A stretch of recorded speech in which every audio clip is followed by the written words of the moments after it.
What is one of your greatest memories of Lynchburg College as an undergraduate student? Meeting him. Meeting her. You know. It was the 18th day of September 1960, and the Baptist Student Union was sponsoring a bus tour of all of the Baptist churches here in Lynchburg. And I was president of the BSU at the time, and the bus was behind Old Westover Hall. I don't know where the driver was, but it was empty except for one person. Who was reading a book. And she was sitting about halfway back, not another soul on the bus. And so I walked to her and did something I had seen in a cartoon in the New Yorker. I said, "Excuse me, is this seat taken?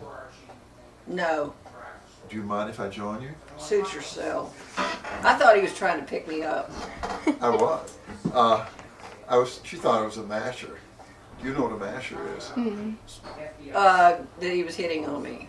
What, I guess they say a player? That's the term. So I thought, okay, he's being nice because he's the head of this group and he'll never speak to me again. And then I went into French class, probably about the first class I had when classes began, and sat on the front row, and he came in and said, "Hey, may I sit next to you?" And I said, "Pardon, mademoiselle." Okay, you would. And Les chaises, c'est occupé. so I thought he really is nice, and these people really are friendly.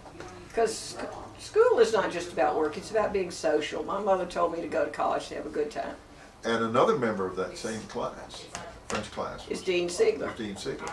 At the beginning of the academic year, for freshmen, during freshman week, the freshmen in small groups visited faculty homes and got to meet members of the faculty in a sort of relaxed setting.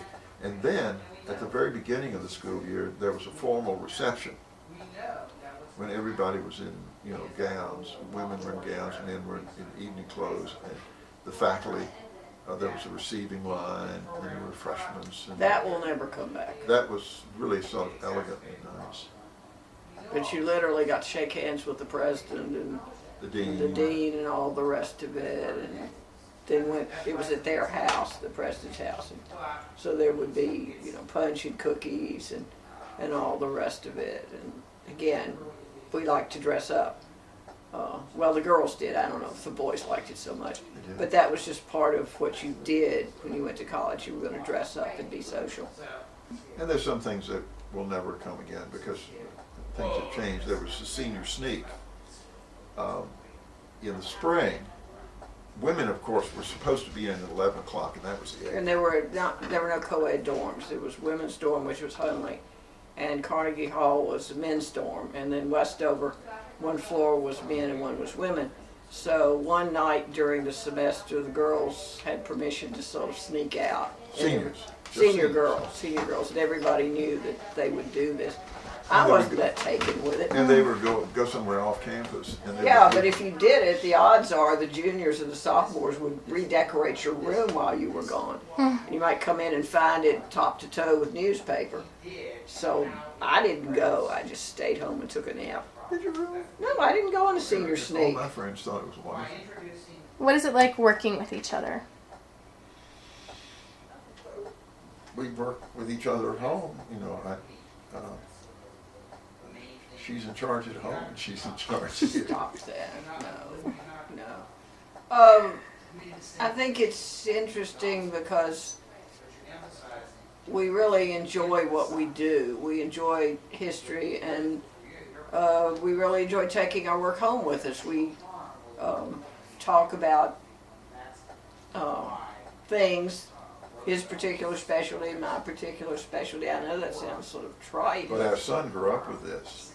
In fact, he said, "I was 5 years old before I knew that the people I thought were your close friends had been dead for centuries." It was in the dating parlor at Mary Mumford Hall at UVA, and I got down on my knee, like you're supposed to do, and asked her to marry me. And she said yes, and I said, "But I thought you were going to refuse me the first time." And she said, "You forget that you jokingly asked me not so many months ago." And I said no, so I already refused. Yeah, there was a sort of, it wasn't literal, but people used to say, you should never say yes the first time a man asks you. And I could certainly say that because he was not the first man who asked me. So we got engaged. though I had no intention to marry the other one. So that was that. And then shortly thereafter, by this time I'm living at home and commuting to UVA to finish my master's degree.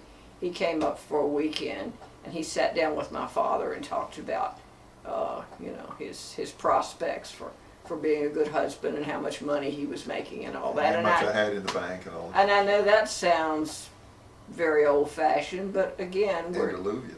we're Southerners, and my father was very nice about it, but I think if Clifton hadn't said something to him about his prospects, he would have thought, should I let my only daughter marry this man? I don't know anything about him.